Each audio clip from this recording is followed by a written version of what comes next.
Today on the Break It Down show, 14-time New York Times bestselling 14 author. times. Yeah, 14 of them, man. Damn. Jim DeFelice. Who else can you think of that has 14 New York Times bestselling books?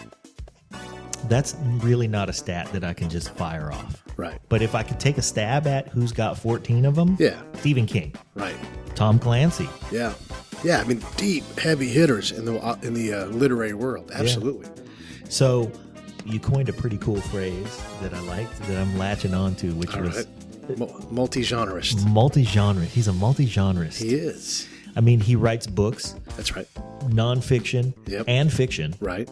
He writes biographies. Yes. And then most recently, or how we got to him was Right. he collaborates. Yeah, he collaborates and writes autobiographical things. And let's not forget, he's got screenplays. He's got an active pilot going on right now. Yeah. I don't know what his role is with Chris Kyle's movie, but He's in the know. and then if I haven't said screenplays, he also writes stories for video games. Yeah. Was instrumental in that. And maybe everybody doesn't know about that, but what happens with a video game that's in development is first, a compelling story has to be written. Right. Because nowadays, a character in a video game isn't just Mario. Right.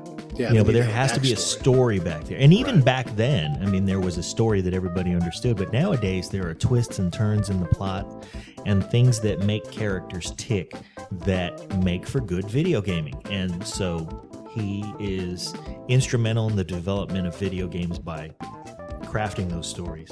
He also is just a great guy. He's a great guy. So, I love that guy. I mean, he's so down to earth, so humble. And that really is a theme that we've noticed between the people we've had on the show. well, we've been really lucky. We have been. And we certainly were lucky with Jim DeFelice. So Yeah. here it is. Enjoy it, everybody. 14-time New York Times best-selling author And the guy with the most deadliest friends in the world. and a friend of many, many badasses. Yes. Jim DeFelice. Thanks. You know, it's funny though, you know, and I'm certainly proud of it, but you know, you think that, oh, this is going to change my life, and not to say that it's not cool that a lot of people are reading your stuff. It's really fantastic. But, you know, I still take the garbage out every week and, you know, still have to look after the dog and all that stuff. So That's like funny I said, because that's a gotta keep it recurring interesting. theme of Yeah, our absolutely. guests on the show. They go, yeah, I did this neat thing. That's cool. And my mom called me this morning and I had to, you know, run by the store for her because whatever, it's like you said, you know, maybe not life-changing in the things that we imagine, but 14 New York Times bestsellers. And here's the thing that needles at me that I'm dying to know about you, because you've written 14 New York Times bestsellers, but a number of them have been with guys like Johnny Walker and Chris Kyle and Dick Marcinko. And what happens if we're in a bar and I'm just not feeling it that day and I put my finger in your chest? You know, I probably would at some point when I was younger would certainly have flown into a rage and gotten into a fight and probably gotten my butt kicked, to be honest with you. I'm sure I would have gotten my butt kicked. Well, does that have anything to do with, what do you think it is about your writing style, your voice in particular, that makes you attractive to these guys who are certified badasses who say, you know what, I'm going to get Jim because he can really help me tell this story effectively? Yeah, I don't know. To be honest with you, I think I've just been very lucky. And, you know, I haven't done anything worthy, you know, anywhere on the same, you know, in the same level that these guys have done, that Dick or Chris or even, you know, or Johnny or, you know, it's just a lot of guys. What I do is I listen to what people tell me, and, you know, and I try to, you know, and in books like that, I try to express for them, you know, their thoughts and, you know, put their perspective on paper or electrons, whatever you want to call it. And that's, you know, that's what I do.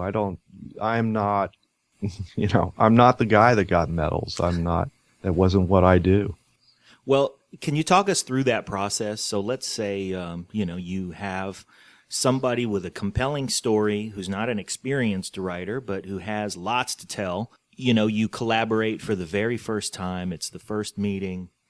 You sit down. What does that look like? And how does that process go from it's nice to meet you to we have a book?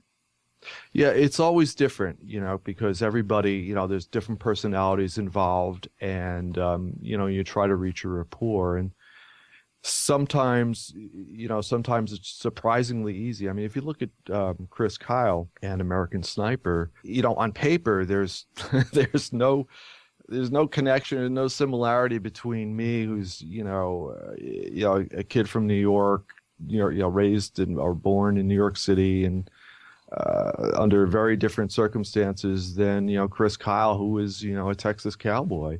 But we just started talking one day, and he certainly impressed me with some of the things he said, and I'm not sure to this day why he decided to get along with me and trust me to tell this story. But Chris, there was just kind of this instant connection. Chris was very, very honest, very upfront, very into, like, I'm just gonna just let it all hang out and just tell you the truth, and I really admired that, and maybe that's from my side, that's was one of the things that I clicked in.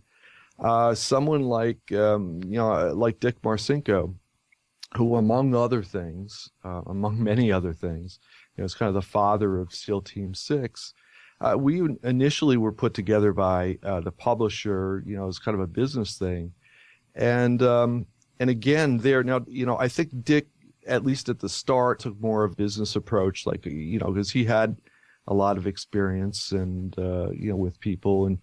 But I, in talking to him, again, he's just like, you can tell why the guy is a leader, why people, were willing to, to follow him to their death, because he just has that way of inspiring people. And hopefully after a while, and maybe some trials and tribulations and maybe a few drinks, I think Dick, realized that, a trust kind of built between us. But it's always different, it doesn't always work. But when it does, you have something special. When you recognize that it doesn't work, is it typically early enough in the process that you can pull the plug without getting too far into it, or has it been on occasion times where you would really dig in and have months invested into something before you realize, this just isn't falling into place the way we both need it to? Well, for the most part, the things that I work on are very high profile, and there's a lot at stake for everybody involved. Everybody, right? And the publishers especially, and if and they try to tend to sniff those things out early. Well, I not to flatter myself, but and let me go ahead and blow my own horn here, but sure. To some extent, the things that I'm brought into, it's because I can work it out, and there is going to be a book, and there is going to be a really good book. And there have been a couple of cases where where we had to work, and we had to work at the book, and I think that we got something that was very successful commercially. It didn't matter whether we were on the same wavelength or not. It didn't really matter. We got the book is really the thing that's important at the end of the day. It has nothing to Jim DeFelice. Doesn't matter. It's the book, and I think that one of the things that you have to do when you're collaborating is really kind of put your ego aside. Having said that, in like American Sniper and Johnny Walker and in the books with Dick, in order to really write those books, and hopefully I think that they're all critical successes as well as commercial successes, which are different things, or artistic successes, I would say. Yeah. In order to kind of do those, it's impossible not to have kind of an intimacy and kind of a relationship with a person, at least to the point that they trust you, that you're not going to mess them up. Misconstrue the story or twist what they have to say or their overall message. Yeah, maybe burn exactly. them somehow. And I think burn them somehow. I'm trying to avoid like bad words, and it's kind of. You definitely have, at least, obviously you can write, but you also have a gift of collaboration, because when you look at your bio, you work with other authors even. And so you're a good collaborator, and someone, I would imagine the publisher thinks, hey, this person needs some help. Let's get Jim on the phone and collaborate up, because clearly you have that skill.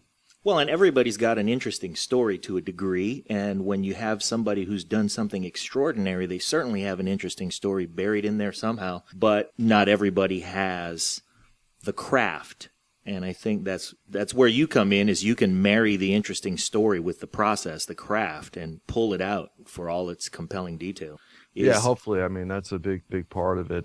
They also have to be willing to, to go there. Yeah. And by going there, I don't mean, listen, as far as Chris was concerned, there was a lot, there's a lot of stuff that he did that we couldn't put in the book because it's classified. Yeah. And, but that wasn't really, those things weren't the essence of who he was, and they weren't the essence of that story.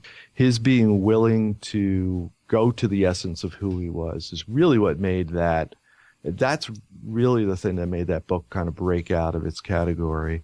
And, it's all due to him as far as I'm concerned. Wow. And that's what we're talking about here is your ability to help a guy break out of his category, because I was talking with we weren't talking, we were instant messaging with a friend of mine who lives down in Carlsbad.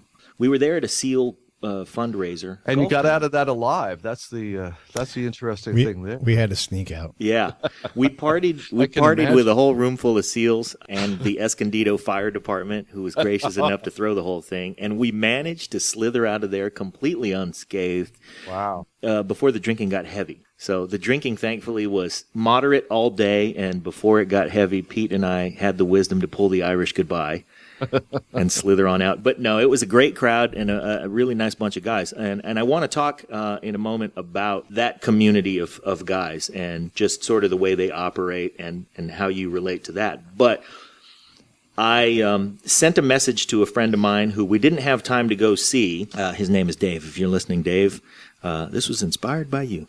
We didn't have time to go see him, but I wanted to reach out, and I felt obligated to tell him that I had come to town. I didn't want him to find out later that I was there and didn't reach out. So he asked me what I was doing, and I told him I'm interviewing a guy whose book is called Codename Johnny Walker, and it's a great book. You should check it out. So he instant messaged me back. I could tell he was, we were IMing, so he was online. He said, well, what are you doing down here that you don't have any time to have a meal with your friend? And I said, I'm down here interviewing a guy whose book is called Codename Johnny Walker, and it's a terrific book, and you would dig it. He's one of the guys who takes his fitness very seriously. He's a SEAL CrossFit. I'm talking about Dave in Carlsbad, SEAL CrossFit. I'll give them a little shout because he's really dedicated to it. And so I said, hey, this is something you dig. And the first comment that he made was, I'm going to go get this book right now. And the second comment was, hey, it's Jim DeFelice, and I love all kinds of his stuff. So you kind of sell yourself short, but your ability to help these guys tell a story, help a guy who's done something extraordinary but who is not an author, does resonate with people, and it does carry some weight with people, and it sells books. Great. Good to hear. Call the publisher, tell them.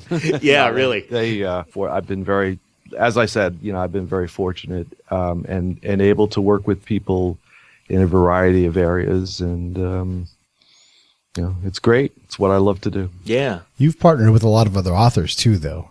So not just service members, but people that are also fellow legitimate, incredible authors in their own right.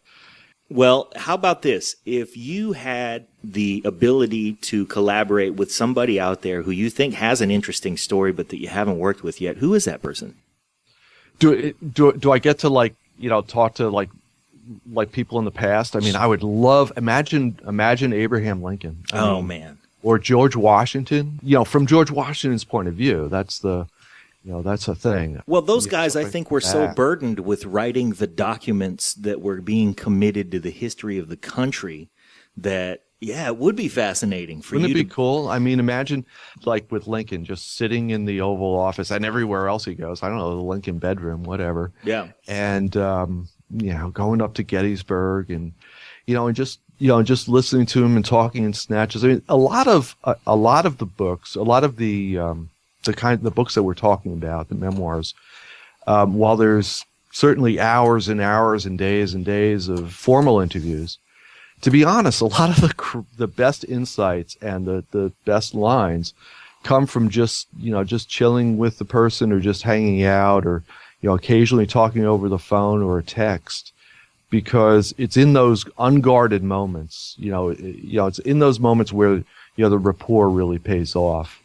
And just kind of being there, whether you're with, frankly, a lot of the Johnny Walker book, the best stuff came when Johnny and I Johnny lives in the Southern California area, and we would, kind of jump in his car and just drive out in the hills.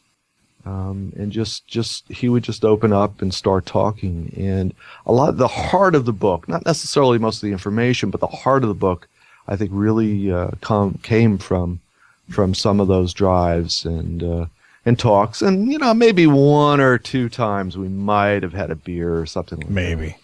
Maybe. With Johnny? Wow. Hey, remember, not only did we spend, I forget whether it was more than a year working on the book, but I also spent 6 weeks on the road with him. So. Oh, man. Yeah. So you guys had the opportunity in 6 weeks on the road to have a drink. Wow. And color me surprised. I survived. You did. The other thing that's amazing about Johnny is, Johnny, the book came out in February, and a lot of the promotion was back east in the Northeast where I live. So there was a lot of snow. And Johnny, snow, for me, snow is snow. For Johnny, snow is snow. Yes. Yeah. So that was quite amusing. And where he comes from, there is snow in Iraq. He comes from Mosul, and there is snow there, but it's like, oh, look, it's snowing in Dallas today. And everybody loses their mind, and then it goes away. Northeastern snow, different story for him for sure. Johnny never saw snow like he saw snow. He came up to my house, and he wouldn't go outside. He was we wanted to get him outside for a snowball fight, and he adamantly refused. And finally, one of the guys who really was a good friend of ours, and who actually spent a lot of time kind of in a security role and kind of in a friend kind of role, finally took him outside and dunked his head in the snow. And I don't think Johnny's forgiven him yet.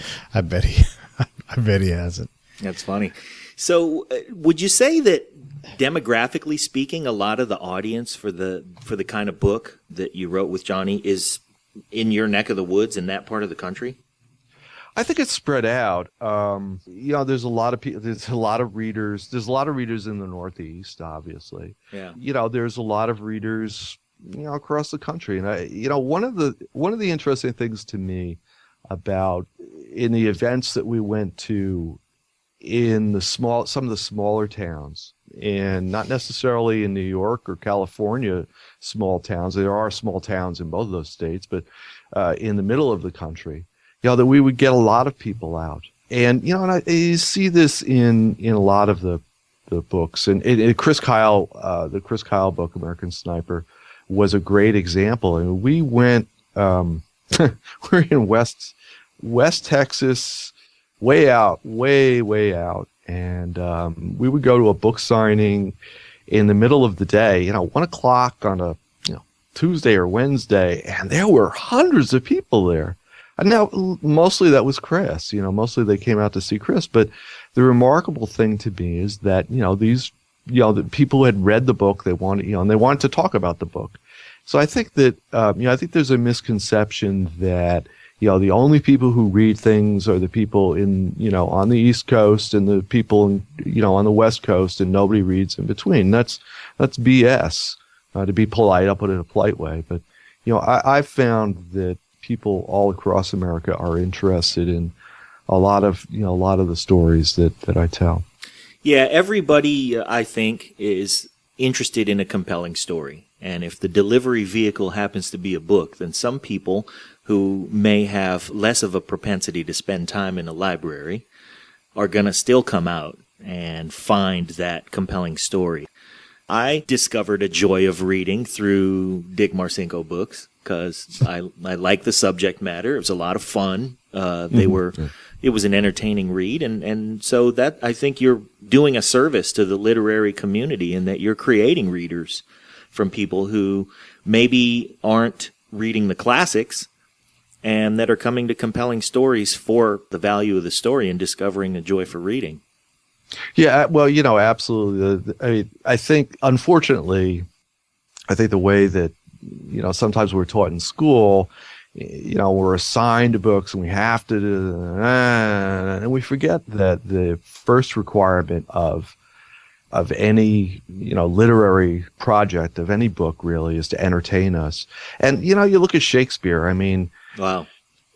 It's entertaining. It's fun. The plays that he wrote were fun at the time, right?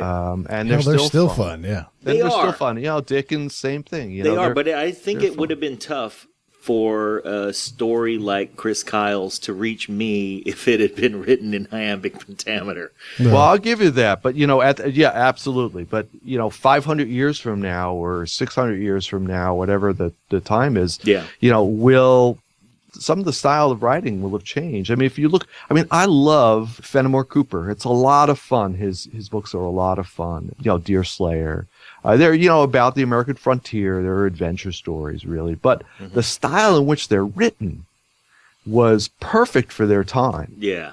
But I have to say, now, it's, you got to slog. You got to slog. So, so I understand, things change. But something that, I think it was Pete had mentioned earlier, it's the story, the essence of the story is the thing that stays with you. You're talking about the past and writing and the future.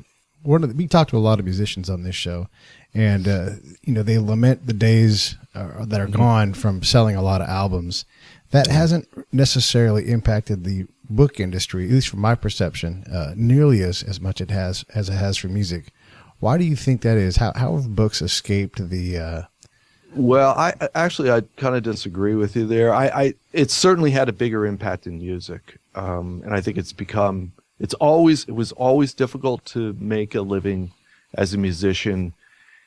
I think it's probably, at least arguably, more difficult now. But the same thing to an extent, the same thing has happened in books, and it's not just because of ebooks. And frankly, ebooks, I read ebooks all the time and I love them. And I think there's a lot more that will be done with ebooks as time goes on. There's a lot of potential in the medium. But from a commercial point of view, things like the growth of used books, the sale of used books, competition from other media, competition from, just from the sheer number of books that are now available, the closing of a lot of small independent bookstores and even large book chains have all had a pretty big impact on book sales. Now, having said that, I have to admit, thank God I've been fortunate and lucky. I've worked hard, but God has smiled on me many times. It's, and I've been very lucky, and, no one should go and, take a hat out and take a collection from me. And, I recognize that, and I'm not asking for sympathy, but I do recognize that for many people in the industry, these are very difficult times. I'm not sure that, I don't know if it'll be possible for many writers anyway in the future to make a living just writing books. The times are changing here too. I'm not saying that's the same, at the same level of, as music, but it is having an impact. So is it fair to say that music has suffered from just the market flipped, and it's very hard to protect your copyright and draw money out of the audience in the old fashioned? But books, you still have to go physically buy a book, even if it's physically grabbing your ebook and buying it. But you guys suffer more from a diluting of the audience, because there are more video games, more other pastimes that have taken over where I think dominated. Absolutely. I think that's a big thing. Now, the other thing is, you realize that you've made it when you're being pirated all over the place. And unfortunately, people can download pirated versions of probably just about everything I've written, which is kind of a backward compliment. You try not to think about it, but you're right. I mean, the marketplace has changed, and there's a lot of positives to it. I mean, a lot more voices now, I think, are being heard because of ebooks, because of things like, the Kindle and, the other services. there's a lot more possibilities for people to write. And I think that that's a good thing. It does make the economics different for a lot of people.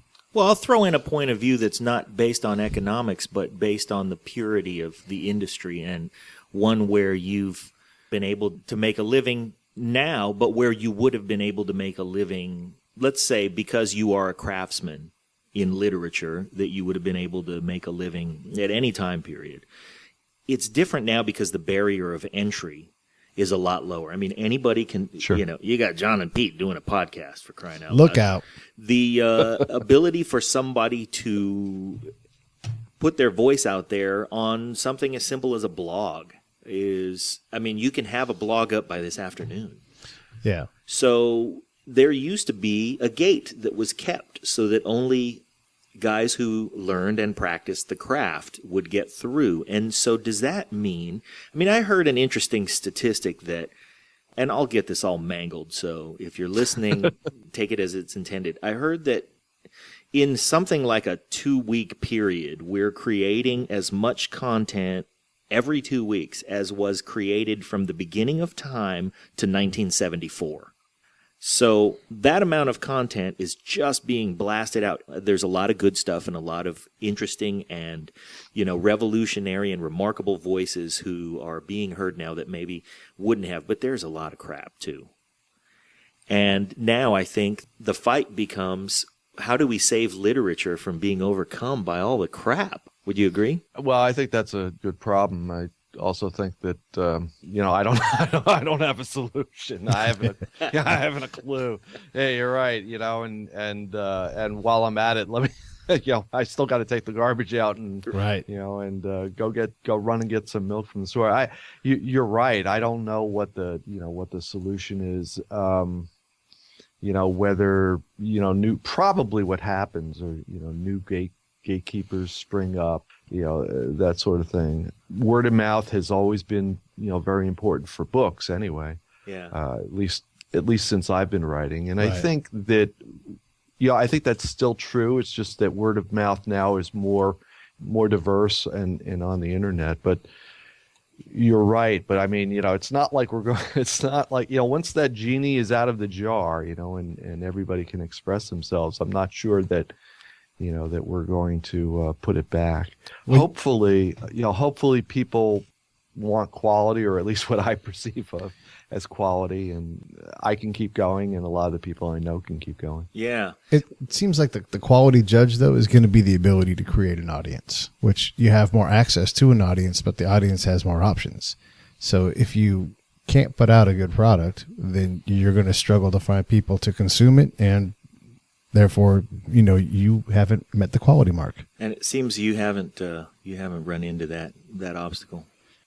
Well, first of all, I think, yes, you do have to have quality. But I know, I got to tell you, I know a lot of people, and I've read a lot of books that I thought, quite frankly and quite honestly, I thought, this is a fantastically written book. This is a great story. This book everybody in the country should read, or at least 50% or whatever, and the book hasn't done well. So I don't know, I don't know.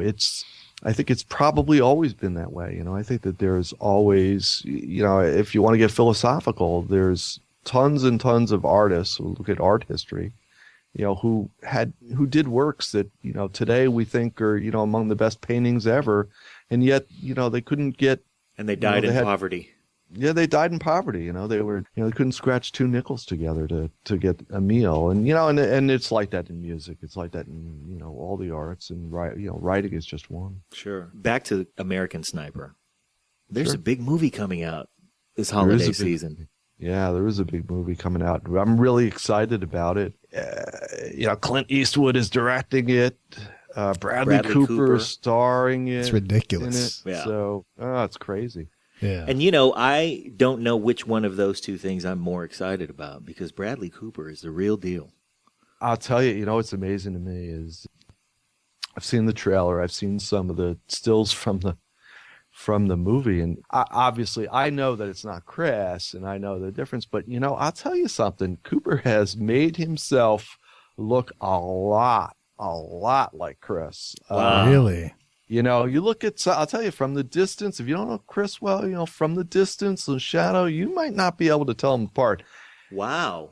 I mean, he has put everything in that movie. And you know, the other thing about Bradley Cooper that I think some people didn't realize or don't know, he's done a lot of stuff for veterans on the, you know, he didn't go out of his way to get publicity, we'll put it that way. Yeah. The other thing is he read the book very early on, probably right when it came out. I forget exactly what the circumstances were, but he went out of his way to get a hold of Chris and personally went after getting the rights to the book. There were a lot of people who wanted to do it as a movie, and Bradley Cooper believed in it from, you know, the moment he read it, and he really sold himself to Chris. Boy, that only makes me more excited to do it. Yeah, that makes me more excited too. You know, so it's pretty. You know, that's huge. You know, it's cool. It's huge. It's immense. So we were at the podcast the other day with Johnny, and we were trying to decide who plays Johnny in the movie. When you figure that one out, you tell me. Yeah, he is one of a kind. I think it's got to be Johnny. Man, I know, right? He'd have to play himself, do like the Howard Stern thing. Yeah. Who can capture that? We came up. It's we impossible. actually, you know, it's funny. We had a brainstorming at some point, so we did have a list of people, but. I think Johnny's the one. You got to capture the darkness, but the sweetness, and then the absolute animal that is Johnny. That is Johnny Walker. Yeah. And I don't know that person exists in this country. Well, we decided we were going to I put think- Al Pacino on a phone book. We were going to put Al Pacino on an LA phone book and maybe get there that way. But it would be Al Pacino from, you know, he's a little younger than, Right. Well, he's older than, what I'm trying to say is he's not the same age anymore as. Maybe Al Pacino just reflects, and then there's a younger, That could be. you know. That could be. Yeah. That's I feel like we're getting somewhere with this. yeah. So you didn't have anything to do with the process of the film as it developed at all? No. Coincidentally, the screenwriter happens to be a very good friend of my cousin, John Yates, who's a superb screenwriter, Oscar-nominated screenwriter and director in his own right. But actually, we didn't actually know that connection until a few months ago, which is kind of Isn't funny. that funny? Yeah. Hey, will you relay the story that we talked Because about? I'm not sure I wrote it right. Now that's funny. Authors spell phonetically too. Yeah. You know, the truth is I'm a terrible speller. Yeah. You know, I've Hey, heard, that gives a lot of hope to a lot of Right. young authors who may listen to this podcast and think, man, I feel like I have something to say, but I can't spell for shit. well, really, seriously, there's a growing movement, and some elementary schools have put it into place where they don't teach spelling anymore. Well, I feel as a reaction to my schooling. When I was in grammar school, I went to a Catholic elementary school, and the nuns were extremely strict on everything, including spelling. Sure. And you know, I just think that's it was my way of rebelling, you know, against the nuns by misspelling everything.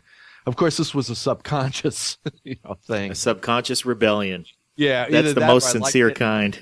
It must have been either that or I like getting whacked on the knuckles with a ruler for misspelling. Well, everybody's That's got a a different hobby. show. Yeah. That's Hey, Jim, we were discussing Chris Kyle and how he sold his story. Will you talk about that again? And so the question I'd asked you was who does Chris Kyle go to sell his story? A lot of people wanted to write about Chris or tell his story, including when he was in the service, basically, as his legend grew. Chris said no. Chris would tell them no. A number of people came to him and he just, kind of put them off. Towards the end of his service, the last couple of years, there were at least two people that I know of who, were actively trying to write his story and basically told him, look, we're going to write about you no matter what you say. And I know that parts of his story are actually included in some other books. Chris just kept saying no, and didn't want his story out. he was being a good warrior. Yeah, and but it's also Chris. I think he felt that I did my job, and I really don't want to brag about it, and I see no purpose. Yeah. And then he got out, and it became clear that those two guys were going to go ahead with the project. And right around that time, one of the editors at William Morrow, or HarperCollins is the overall company, got a hold of Chris. He had heard about the story. Actually, the part that Peter had heard was the number of kills that Chris had, which was remarkable. And, he got a hold of Chris. I think he emailed him first, and then he managed to get a hold of him by phone and said, listen, I'd love to do your story. And they talked a little bit, and I don't know whether Peter, I have to ask Peter whether he knew that that somebody else wanted to do it or not. But in any event, at that time Chris had realized that the story was going to come out no matter what, and he wanted it to come out right, and he wanted it to to be truthful and not make him, not aggrandize him. He wanted to honor the people. He thought that the people who were with him were just as important. So anyway, Chris, tentatively said that he would think about it, that he would do it. At that point, that's kind of the point where I get involved, and Peter Hubbard got a hold of me and asked me if I'd be interested. Well, I'm glad you said yes. Yes, absolutely. Yeah. Yeah. So, I only said yes, to be honest. I only said yes because, after talking to Chris, because I had some other projects going on, and we had a phone call. We had a phone conversation, and I asked him why he wanted to write the book, and he was extremely sincere and said that he said that other people were going to do it, and he wanted the true story out there. But he also said that he wanted to honor the guys that he had served with, most especially the two men during one of the deployments. It's a third deployment that we write about actually in the book. Two of the guys who were pretty much under his command at the time, at that instant, died. Well, one died, and then one was severely wounded, and years later would actually die from the wounds, indirectly from the wounds. And Chris said, I want to give the money that that I make from the book to their families, and he was sincere about it. And we talked a long time, and I just at the end of that conversation, I was like, I'm gonna do this because this is the right thing to do, and I'm gonna help. I'm gonna help this guy because he wants to do this, and damn, it's a great idea. Yeah. And wow. Yeah. Plus he had a great story. He was willing to, he's willing to go deep, and he was willing to be honest. And the thing about the American Sniper is that in a lot of ways it's not so much about sniping as it is about serving in the war, and it's also about his family life and what his family went through. And I wanted, in writing the book, I wanted to talk. One of the key ideas for me was to talk to Taya, it's Chris's wife. Yeah. And to kind of get her side of the story into the book. And no one had done that. Typically, nobody does that in the run-of-the-mill military type book. But to me, that was really, the really kind of interesting thing. And for me, that book is not so much a military book or a shoot 'em book, but it's really a love story. It's about their love and how that kind of survives. And it was always remarkable to me that Chris was willing to give up the job that he loved, the life that he loved, his work that he loved, for his wife, for love. He went for love. I'll be honest, I don't know that I would give up writing for my family. The hell with them. Yeah. And no, I love them dearly, but Yeah. I don't know that I would stop doing it. Well, part of the thing about that makes it unique is that what you do and what I do and for a living, it isn't passion that is destructive necessarily to a marriage the way that Chris's occupation could be, because of what he has to go through and the fact that he's gone the amount of time that he's gone and all of those things that make it difficult for service people and their families.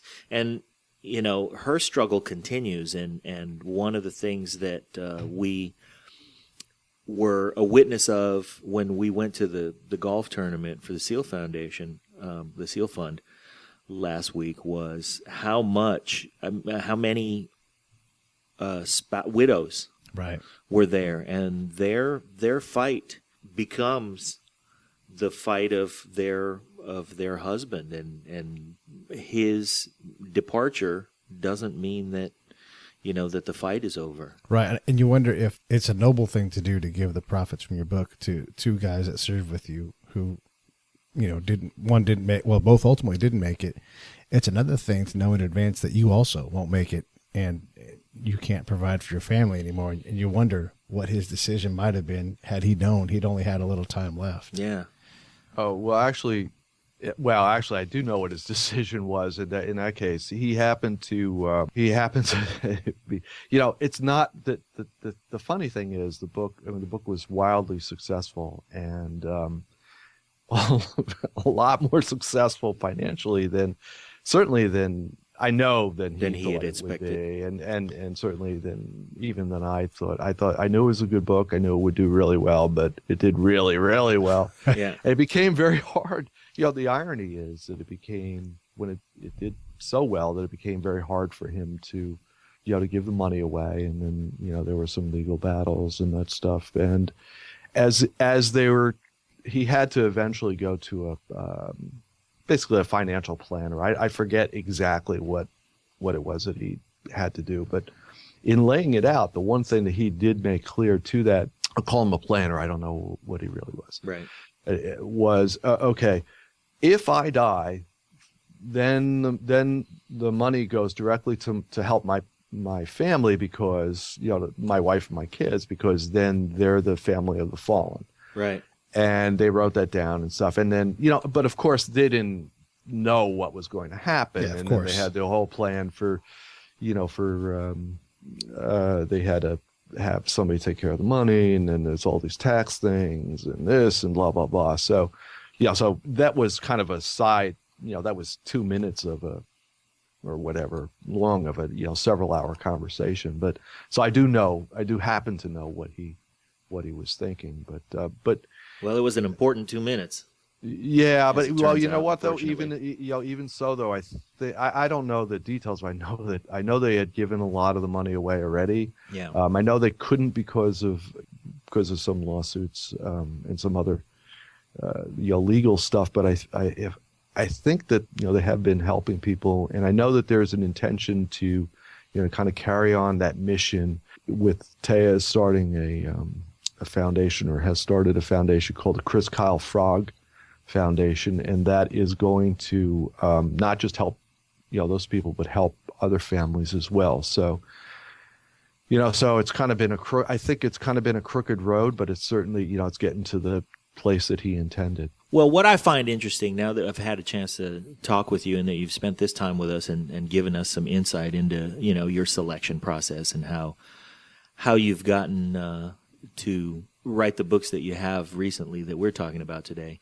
is that community is so the guys that job attracts are not you think gung-ho war hero types, the guys who sort of aggrandize that growing up would be the guys who would attempt that career, but those aren't the guys who succeed at it. And the guys who become SEALs and become enter that service, enter it to serve. That's right. And that absolutely holds true after they come home, because that was the overriding theme of every guy that we talked to. And we talked to a lot of guys last week who had served on, many of them, more than one team. And they were all about the service, and nothing, there was nothing further from their mind than, the glory of getting out there and getting dirty, because it's getting out there and getting dirty, and you quickly realize that. But it really is all about the service. And I find it interesting, and I sort of see that in what you say about why you chose to collaborate with Chris on his story And the part that I think, as you listed all the reasons, about how you thought the story would do well and all of those things, I feel like you really downplayed your service in your desire to tell a good story. And I know that other artistic people who listen to our podcast are going to pick up on that immediately and go, yep, I knew it. He didn't care about all that shit. He just wants to tell a great story. And I feel like maybe that's what you have in common with the guys in that community that make you an attractive collaborator. Because if I'm that kind of guy that you describe Chris as, and that I think we all have a feeling about him as just being hey, it's not about me, it's about the service, it's about the guys that I served with, and Right. It's the team effort and all of that. That is, you're the literary version of that. Yeah, I agree. Go ahead.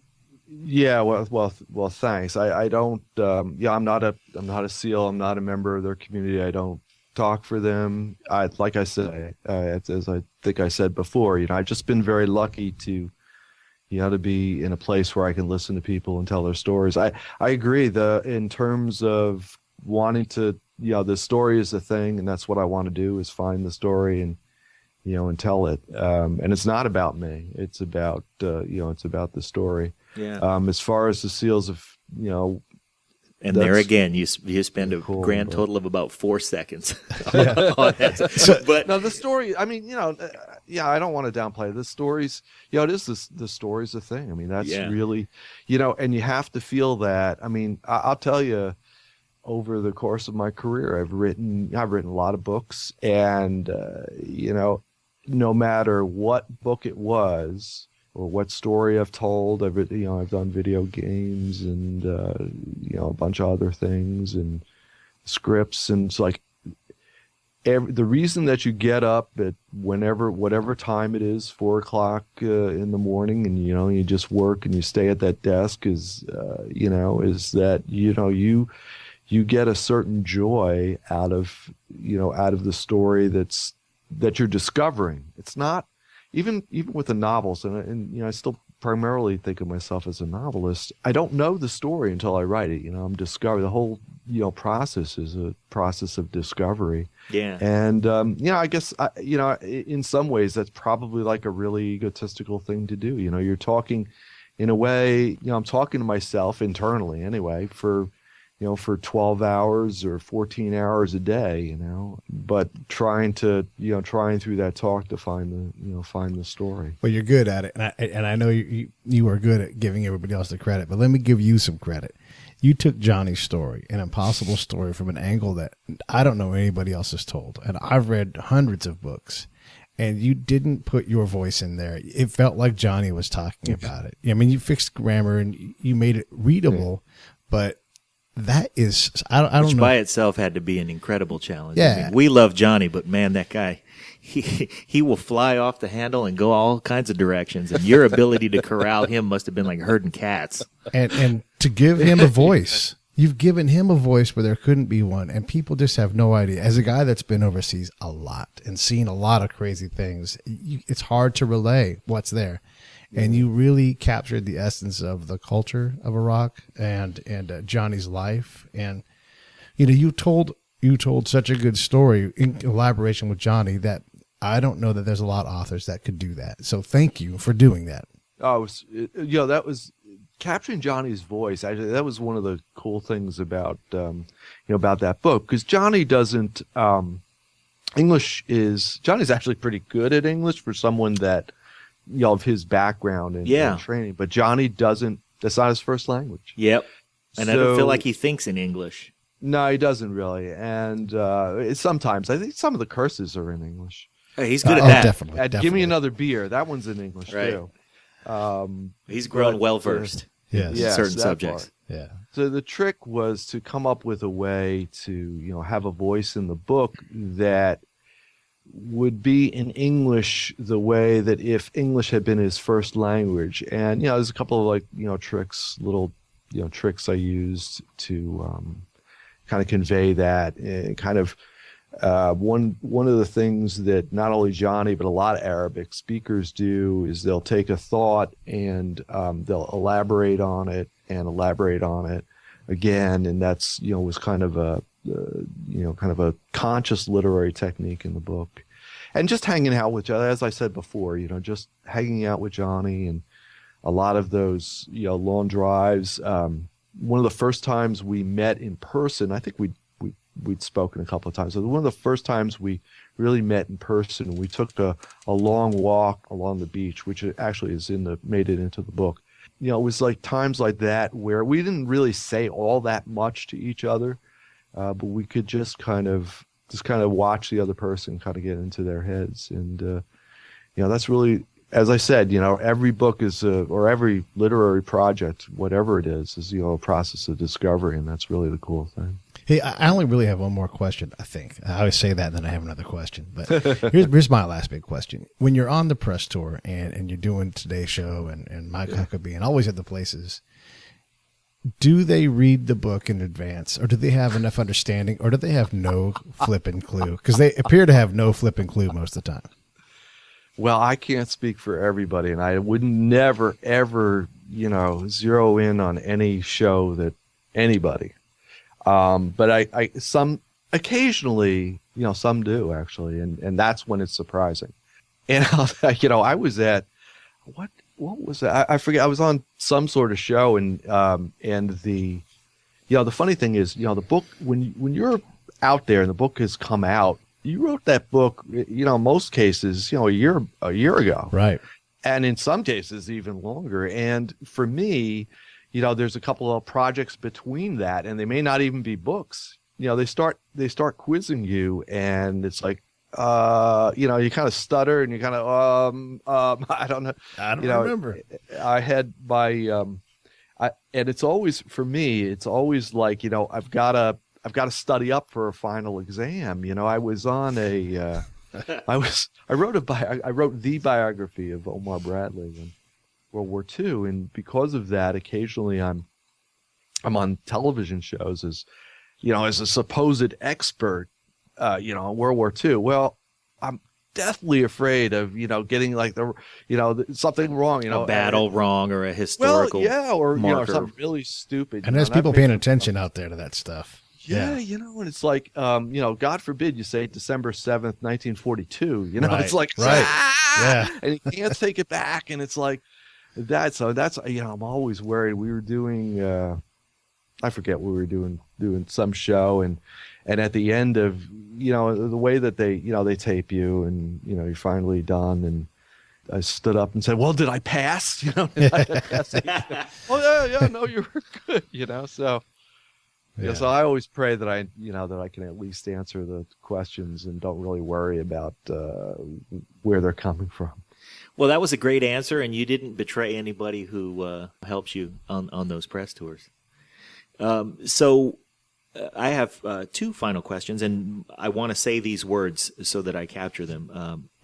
You talk to yourself for 12 hours a day, and you try and capture that, and we really appreciate that you spent an hour talking with us.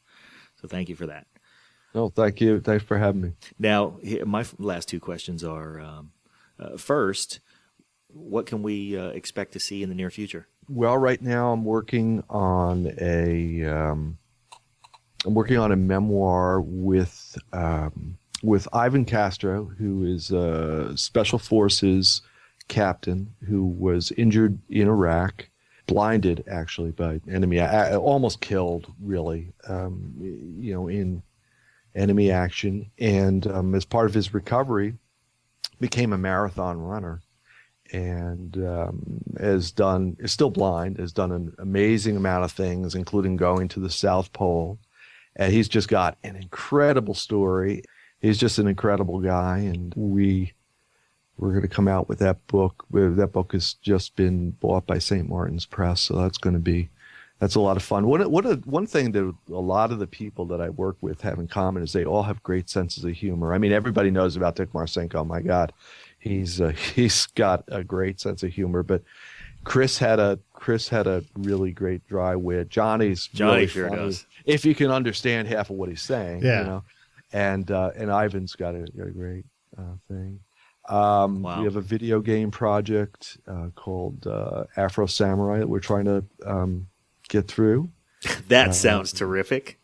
And If it's what I have, imagine it being, just from hearing those two words put together, that's going to be a lot of fun. yeah, and I have and as a matter of fact, I have a TV pilot that we're trying to sell. So I've got a bunch of that, and then there's some other book projects. You're now officially a hardworking Jim DeFelice. That's right. That's your new nickname. The hardest working man in the writing business. Man, no kidding. So Well, it's a lot of fun. Like I say, it's you got to get up. You have to have a reason to get up every day, and I certainly do. all right. Well, and then my last question is, and I'm ripping off a podcaster named Mick Betancourt, who I love. His podcast is terrific. He takes no sponsors, but what he does is he prods from his guests any local family-owned businesses or anything like that you want to plug and give a personal shout to on the air. Are there any local businesses or any small family-owned operations or anything like that you just want to mention to give them a little boost?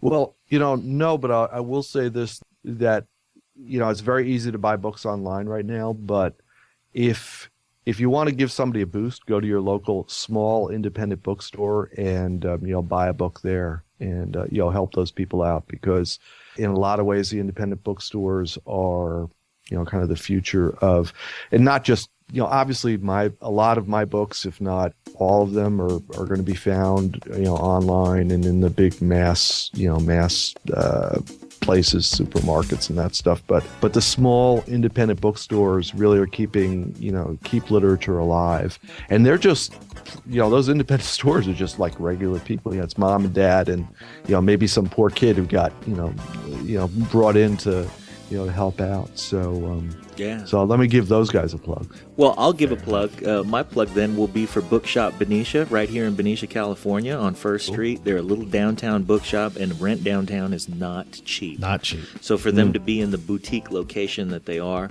they really do need and deserve our support. And so we'll take your advice and go to Bookshop Benicia. And I'm proud to say that I ordered a book there. About 2 weeks ago? Yeah, that has been sitting there. I haven't had a chance to go by and get it, so I'll go by and get it today. lunch. So great advice. I appreciate it. Thanks a lot for And Jim, in talking general, with us, Jim. you're a friend of the show. You're part of the family now. So if you ever want to come on and promote something or anything at all, doors wide I'll make open. sure you're going to be sorry for that. But That's all right. You make me so. Give us the problem of being sorry. We're fine with it. You're fantastic. We really, and I seriously, brother to brother style. I know Johnny has done so much better than anybody ever would have guessed. Number one, he doesn't live in Detroit or Flint, Michigan. Right. And you're a big part of making sure that him and his family are protected. And I have to thank you for that.